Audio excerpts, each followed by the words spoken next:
Boris Johnson may be the one leading Britain through the coronavirus pandemic, but, if one relatively minor political event had gone the other way, political rebel Greater Manchester Mayor Andy Burnham could be the current Prime Minister.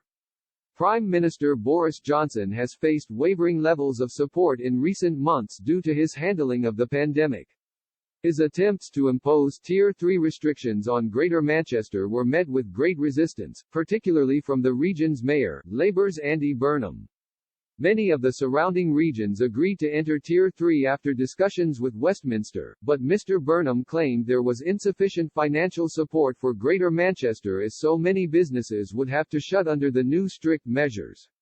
He pushed for £90 million of support from the government before backing down to £65 million, not far off the £60 million the government had first offered.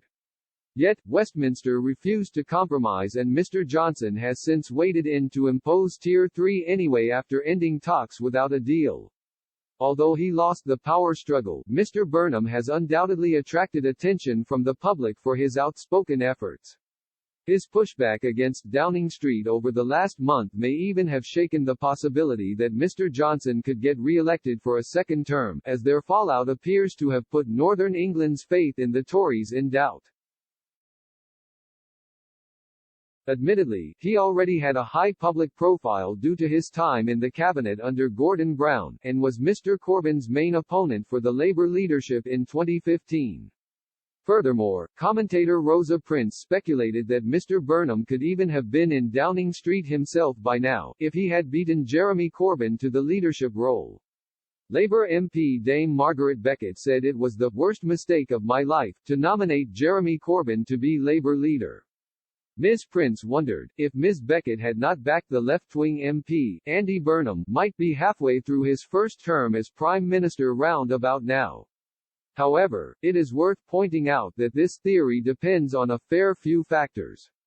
Writing in The Telegraph, she explained, had Mr. Burnham been leading his party at the time of the 2016 referendum instead of the Eurosceptic Mr. Corbyn, might the vote have gone the other way?